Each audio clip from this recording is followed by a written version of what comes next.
করাতে গেলে ওই দেখা যায় যে বলে যে না ওই পরিবারে ভাগ্যের সত্তা আছে, ওই ছেলের কাছে মেয়ে বিয়ে দেওয়া যাবে না। সুতরাং কত সমস্যা, এই সমস্যা থেকে আপনারা সবাই বেরোবেন, আপনারা সবাই প্রতিবাদ করুন একে অপরের প্রতি। আপনারা এটা দেখা যায় সবকিছু সম্ভব মানুষের দ্বারা, আপনার এই সমাজের দ্বারাও সবাই সম্ভব। আপনারা যদি সবাই সম্মিলিত ভাবে বলেন মাদক ব্যবসা করতে দিব না, তাহলে আমরা আশা রাখি কোন রকমের ব্যবসা করতে পারবে না। ঠিক আছে, সবাই ভালো থাকবেন। এই তালিকাটা প্রকাশ করে দিব। 100 জনের মতো আমার কাছে তালিকা আছে, মোবাইলে আছে, তালিকা করছি আমি প্রায় 3 মাস ধরে আসছি। এই পুরা থানা এলাকার 500 জন মাদক ব্যবসায়ী তালিকা আমার কাছে ইতিমধ্যে আছে, আমাদের পুলিশের মাধ্যমে তালিকা।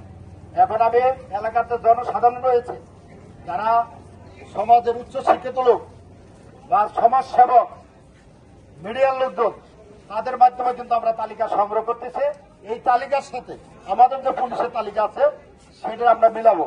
মিলানোর পরে এই তালিকা আমরা গ্রাম ভিত্তিক, এর ওয়ার্ড ভিত্তিক, মহল্লা ভিত্তিক, বাড়ি ভিত্তিক আমরা প্রকাশ করে দেব।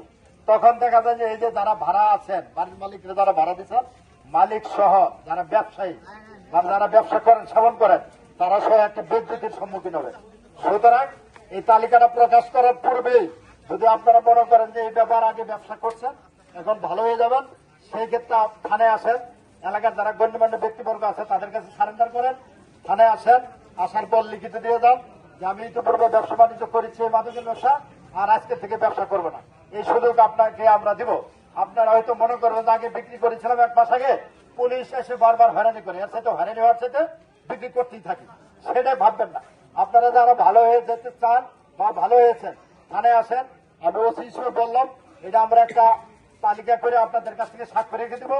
আপনারা প্রতি সপ্তাহে আমার সাথে যোগাযোগ করবেন, দেখা সাক্ষাৎ করবেন, সেটা বলবেন আমি আর ব্যবসা বাণিজ্য করি না।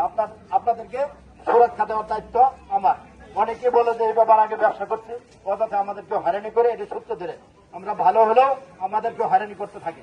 সুতরাং যারা ভালো হয়েছেন বা ভালো হওয়ার ইচ্ছা আছে, থানায় আসেন। আসার পরে বলেন যে আমি তোমরা ব্যবসা করেছি, আর করবো না, আমরা তাদেরকে সুরক্ষা দেবো। আমাদের ইচ্ছা সেটা হলো যে একটা লোককে হয়রানি করানো, আমরা তাদেরকে মাদক থেকে ধরে নিয়ে আসার জন্য এই সমাজে তারা যেন ভালো বিচরণ ঘটাতে পারে, একসাথে চলাফেরা করতে পারে সমাজে, সেই ব্যবস্থা করে দেবো। ঠিক আছে, ধন্যবাদ, সবাই ভালো থাকেন।